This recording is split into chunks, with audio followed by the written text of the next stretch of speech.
ដើម្បីទៅរកការងារធ្វើណាបងទៅចោអូនតែថែរក្សាខ្លួនផងឬអត់ចាបង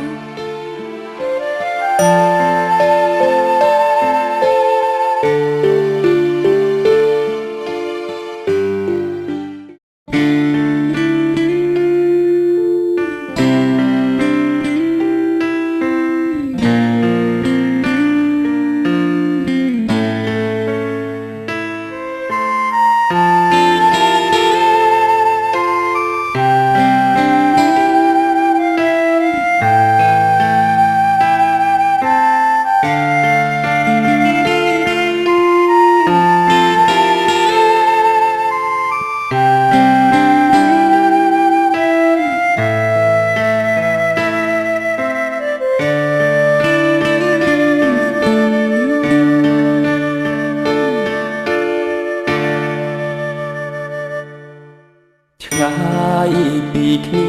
ម្ដេចក្ដីហារតីនឹកគ្រប់ដងហើនឹកពុំងាដែលជាមនុស្សឆ្នើសូបិនជ្រួលជ្រើចង់ជួបគ្រប់គ្រា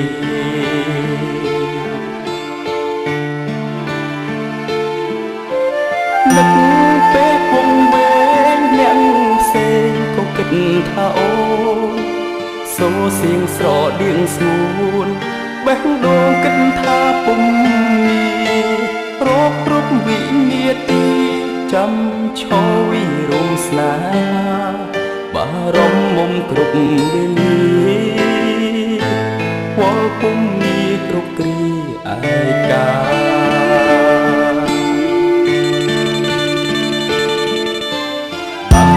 អានរឿងលេសារតាមទូរស័ព្ទទៅថ្លៃឲ្យយឺតកាដូឆ្នាំថ្មីថ្លៃដល់រឿងនៅជីវ៉ា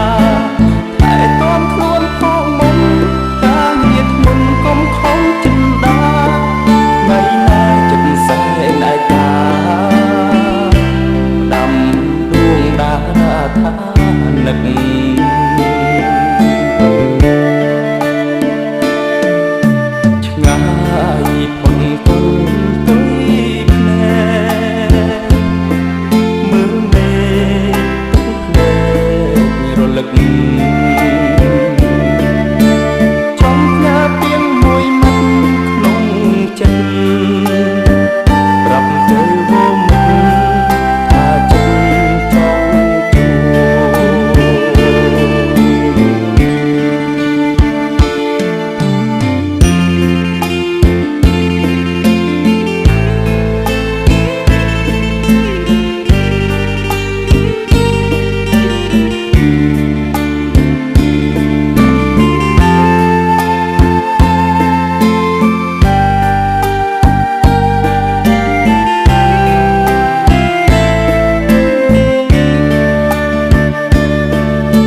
នឹក